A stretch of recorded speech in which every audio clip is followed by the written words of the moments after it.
So you first came to this area like 50 years ago as a Braves prospect. Yeah, pretty close. I mean, Wow. we were down on West, I guess it's Palm Beach Lakes. Right. Boulevard. Now there's an outlet store there. There's a Whole Foods, and you know, we fish. I mean, we fished every day after practice. I had a roommate, Ralph Garr. Yep. Yeah, he was from the South. He was from Louisiana, and Hank Aaron was from Mobile, Alabama. So they kind of would get on me a little bit about what I could say and couldn't say without getting in trouble. And because then, you know, I thought I could say whatever the heck I wanted to say. I'm sure you had a lot you wanted to say. Yeah, and to whomever, but it wasn't that safe to do so. But I was lucky that I had them to kind of, you know, direct me, especially in my early days in the South. And so in your spare time then you would go fishing. It was fun, and you know, when I got here, man, they had water everywhere. And you know, we didn't have much money, and so, you know, how much money did it take to go fishing? Do you still fish as much as possible when you're down here? Oh, Where do you fish? Well, I don't have as much time as I used to have now. When I was a player, I had my time. Right. Now that I'm a manager, I have their time and somebody else's time and the sponsor's time, and then I get Dusty's time. I heard you wanted to build a fishing pond in your backyard.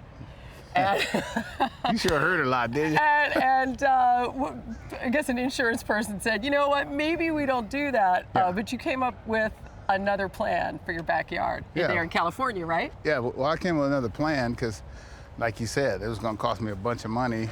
And so... Not a bad idea. No, but, that was a great idea because I was going to catch my fish and eat it fresh. You can't go. Any fresher than that. Doesn't get any better than that. Yeah, so anyway. But now you went to the next best thing, I went right? to the next best thing because I was on the advisory staff with Mondavi for a number of years. I went to Michael Mondavi and Mr. Greer, who were friends, and I said, hey man, can you turn me on to somebody that, you know, pick out my rootstock, teach me how to grow, teach me how, because I can grow anything. One thing led to another. Baker Family Wines. You're a Renaissance man.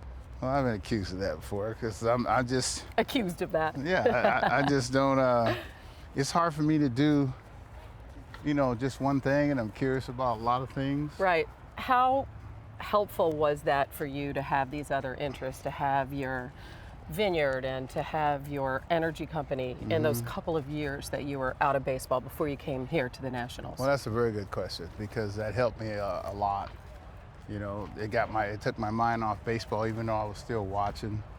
I didn't understand why I couldn't get a call back, so I quit calling. And I said, well, I guess this is the end. And you thought that was it? You thought you'd never manage again? Yeah, so what are you going to do? You can't hire yourself. You know, and people say, why'd you quit? I didn't quit, I was fired. And you got to find something to replace, you know, that void in time that we spend so many hours out here. And I remember talking to Bill Walsh, you know, who's like one of my real mentors. And he told me that a lot of men get depressed at a certain age, you know, because they don't have anything to replace all those hours of the day, and you know, that they were working. Did that happen to you? No, it didn't happen to me because Bill had forewarned me. You know, I went to Hawaii 3 or 4 times. That's where I go to pray. Like I said, when I had cancer 15 years ago, and then this is what I was doing while I was off. So when you had your stroke. Yeah, as well. and then I had my stroke. I go back. I go every year to the, you know, Kauai Healing Center, and I sit there and, you know, I take my son and wife sometime, and sometime I take my buddies, and so you know, I was busy, and then I got to see my boy play. You know, I got to see him play.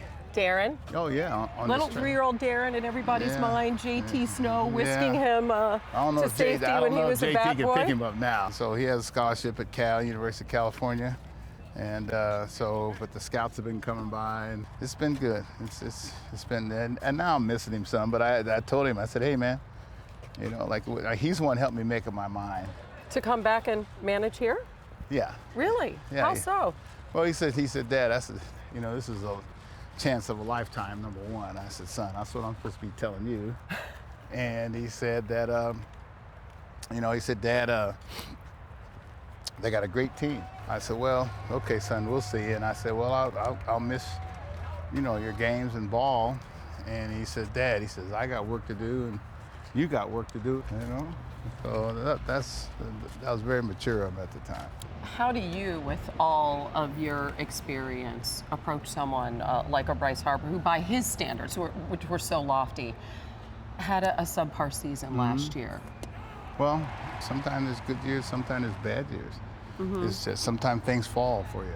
I mean, you don't know what's affected somebody off the field. You know, these guys are humans, you know, and if there's something, and if there's any kind of something messing with your concentration or something wrong with you, hurt that throw off your coordination, then you know, I can tell you, hey man, I've been through all that.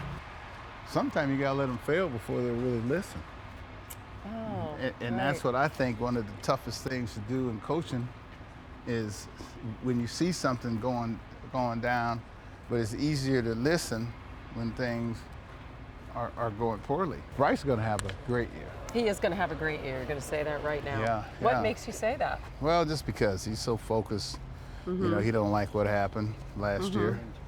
And, you know, I think Murphy put a little pressure on him this year, you know, for how great year Murphy had last year.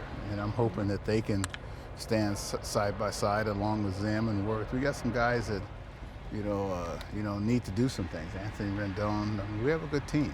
And is this as good a team as you've had? You've had some good ones. This is as good a team as I've had from the beginning. So what do you want to accomplish? World Series. World Series. Yeah, and win. And win. Get Twice. back and win this time, right? Twice. Twice. So not just once. Yeah, because I always But said if twice. I win once, I'll win twice. And then I think I might be ready to go home and just go fishing or grow some grapes. But you got some work to do in the meantime. Yeah, sure do.